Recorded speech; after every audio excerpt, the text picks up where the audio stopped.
Assalamualaikum warahmatullahi wabarakatuh.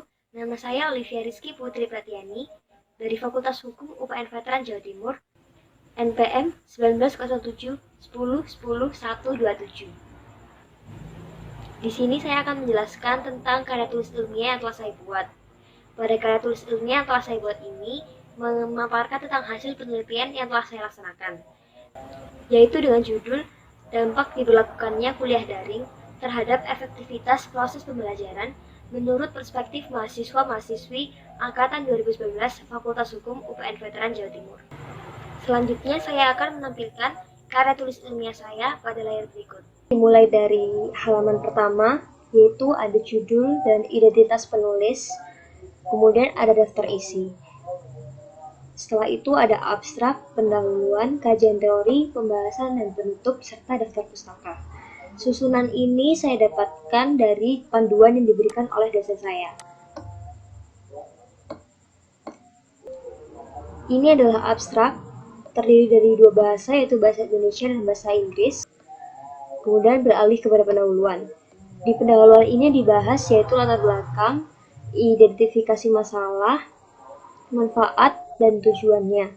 Pada latar belakang ini saya menjelaskan bahwa saat ini dunia sedang digeparkan dengan adanya virus berbahaya yang menyebar ke seluruh penjuru dunia, yaitu adalah SARS-CoV-2 atau yang biasa disebut virus corona.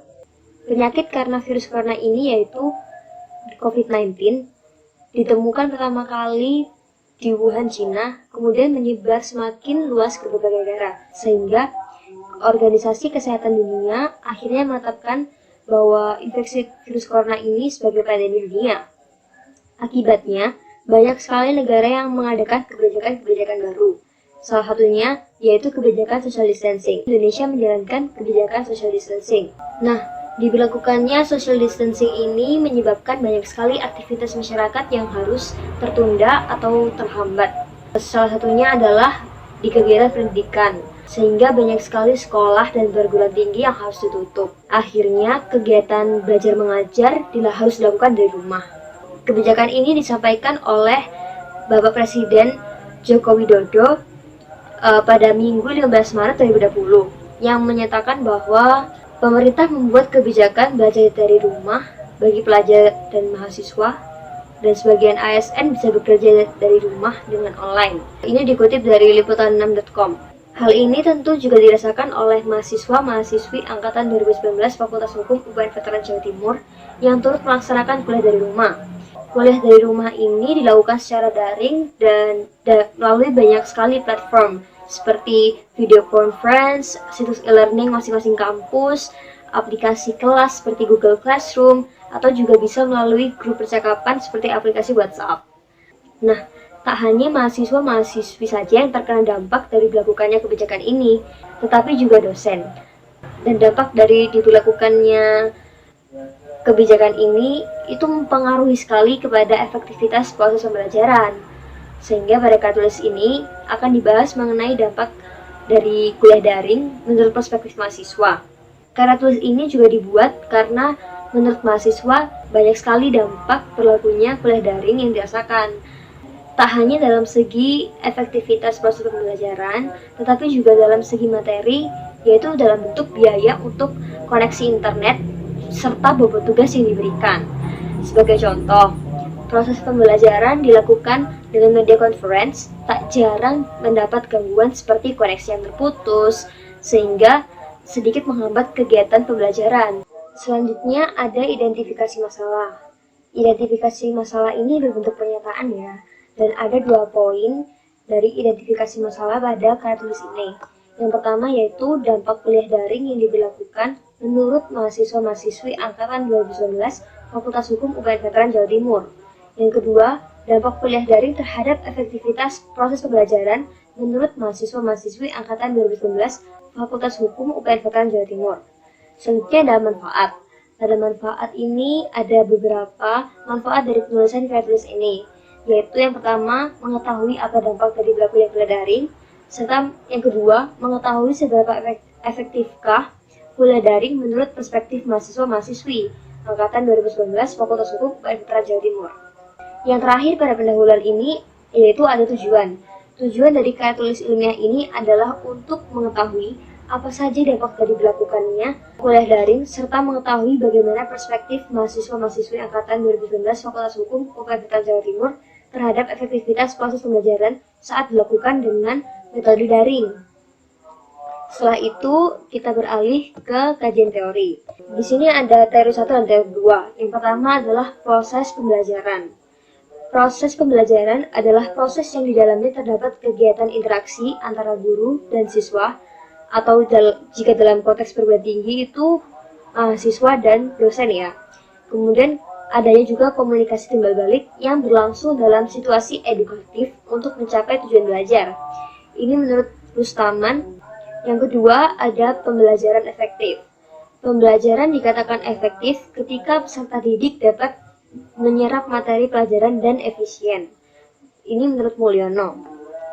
Selanjutnya ada metode penelitian. Metode penelitian yang digunakan adalah penelitian dengan pendekatan kualitatif dengan teknik pengambilan sampel yaitu purposive sampling, dengan teknik pengumpulan data yaitu wawancara tidak langsung atau bisa disebut dalam bentuk kuesioner. Kuesioner ini berupa Google Form yang kemudian disebarluaskan melalui aplikasi percakapan WhatsApp. Selanjutnya ada data penelitian. Pada data penelitian ini objeknya adalah mahasiswa-mahasiswi Angkatan 2019 Fakultas Hukum UPN Jawa Timur. Terhitung jumlah responden yang mengisi kuesioner sebanyak 21 orang, dan pengisian ini dilakukan secara online dan dilaksanakan selama 1 minggu sejak tanggal 24 sampai 30 April.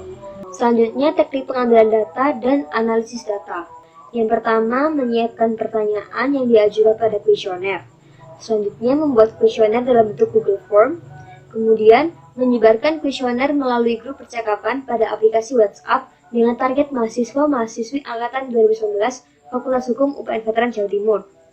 Selanjutnya, menunggu tenggat waktu pengisian kuesioner. Kemudian, mengecek jawaban tiap-tiap responden.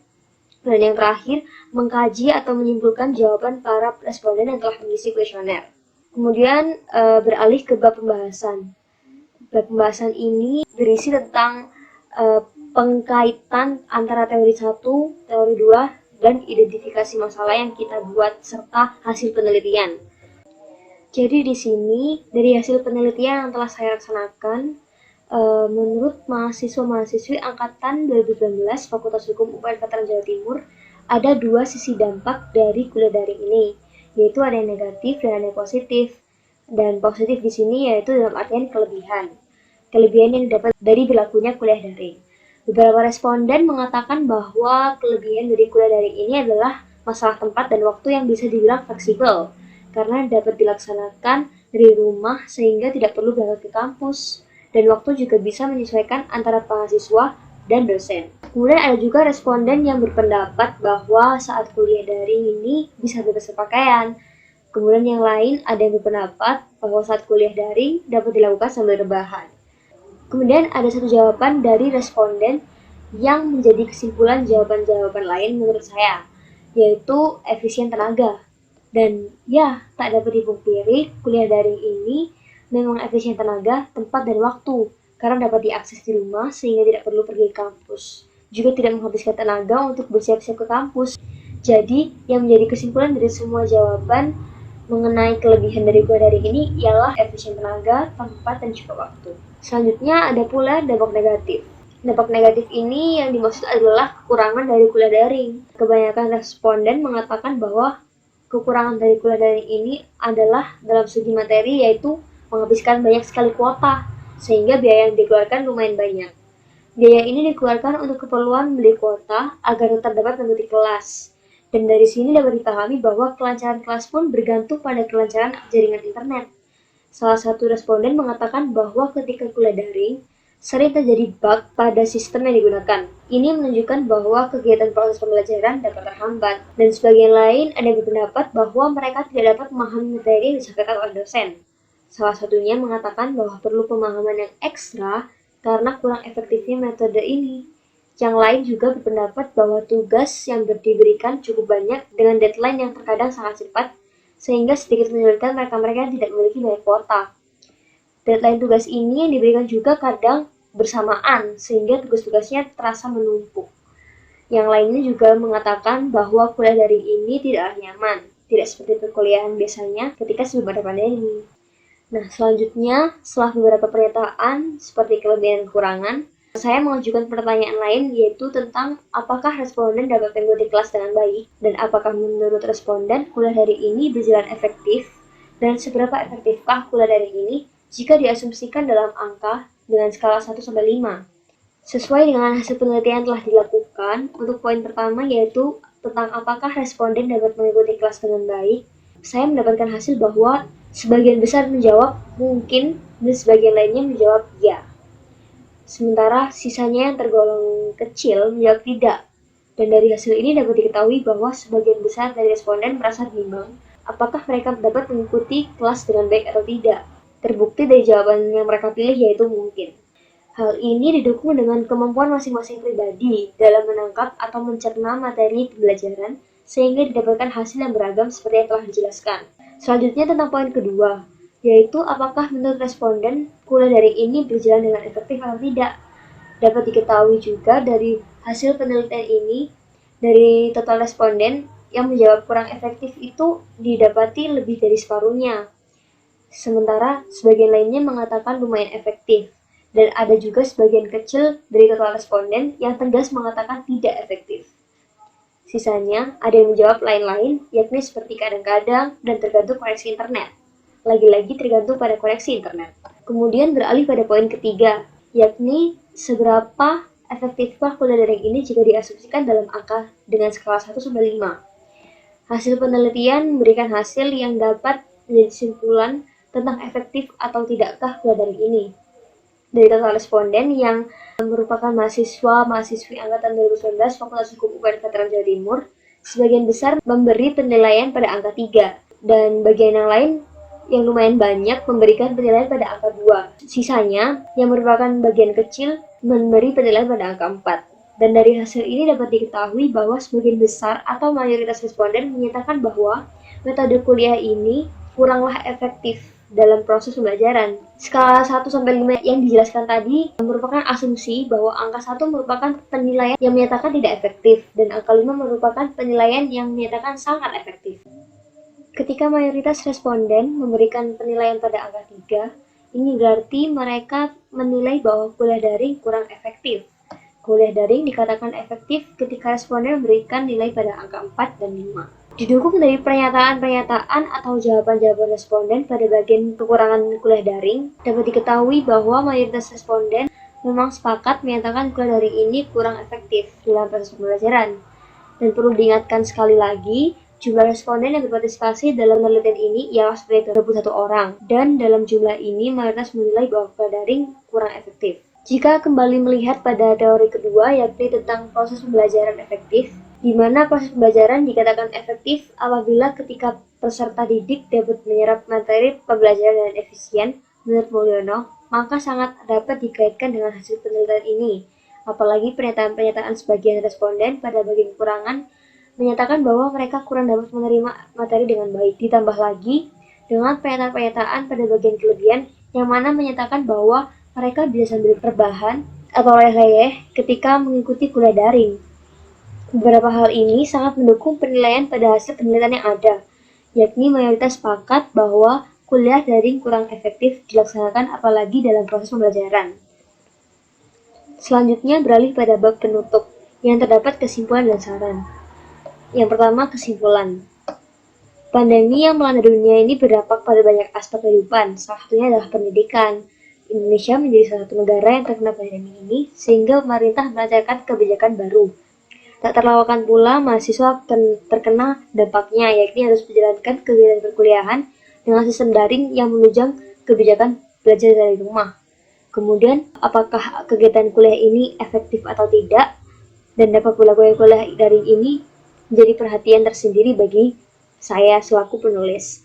Hingga dilakukannya penelitian ini, dan dari hasil penelitian yang telah dilaksanakan, telah memberikan hasil yang terkentara perihal dampak apa saja yang timbul, dan juga tentang efektivitas proses pembelajaran. Hasil penelitian menjelaskan bahwa dampak berlakunya kuliah daring ini dibagi jadi dua, yaitu segi positif dan negatif. Kemudian perihal efektivitas dalam proses pembelajaran, ini ditemukan bahwa mayoritas responden menyatakan bahwa kuliah daring kurang efektif dalam proses pembelajaran. Hal ini membuktikan bahwa interaksi tidak langsung yang tercipta saat kuliah daring juga berdampak pada pemahaman peserta didik dalam menerima materi sehingga berpengaruh pada efektivitas proses pembelajaran. Selanjutnya ada saran.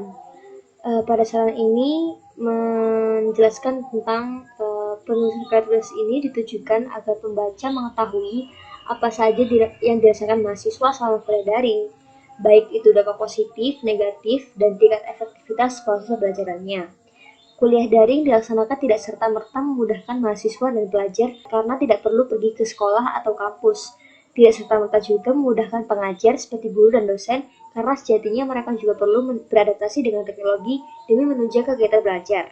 Nah, dari hasil penelitian juga dikatakan bahwa beberapa mahasiswa menyatakan pendapatnya perihal dampak negatif adanya kuliah daring yang mana tugas yang diberikan kepada mahasiswa semakin banyak dan bertumpuk karena deadline yang bersamaan. Ini pun tidak serta-merta menjadikan mahasiswa keenakan dengan adanya kuliah daring, karena memang nyatanya tidak semudah yang dijalankan. Dari sini pula dapat dinyatakan bahwa proses pembelajaran dengan tatap muka secara langsung lebih efektif daripada metode kuliah daring. Dan harapan penulis ke depannya adalah semoga tiap komponen di bidang pendidikan, baik mahasiswa selaku peserta didik dan dosen selaku pengajar, dapat lebih sabar dalam menjalankan sistem kuliah daring ini, dan agar masing-masing dari komponen yang tadi disebutkan dapat saling memaklumi satu sama lain, apalagi perihal koneksi internet yang memang tidak dapat diprediksi kapan akan terjadi gangguan. Dan yang terakhir, semoga dunia pun lekas sembuh dan terbebas dari pandemi yang telah berbulan-bulan menetap di kehidupan ini. Semoga segala hal yang dilakukan pemerintah Indonesia mengenai penanganan pandemi ini juga berjalan dengan baik, dan semoga segalanya dapat membaik dari kembali pulih. Kemudian poin terakhir atau bab terakhir yaitu daftar pustaka. Daftar pustaka ini berisi tentang sumber-sumber atau literatur yang kita gunakan dalam menyusun karya tulis ilmiah ini. Itu tadi merupakan penjabaran atau penjelasan dari karya tulis ilmiah yang telah saya buat. Mohon maaf apabila ada salah dalam segi apapun seperti salah ketik atau penjabaran saya yang dirasa kurang sesuai. Dan untuk yang terakhir kali, saya ucapkan terima kasih atas perhatiannya. Saya pamit undur diri. Wassalamualaikum warahmatullahi wabarakatuh.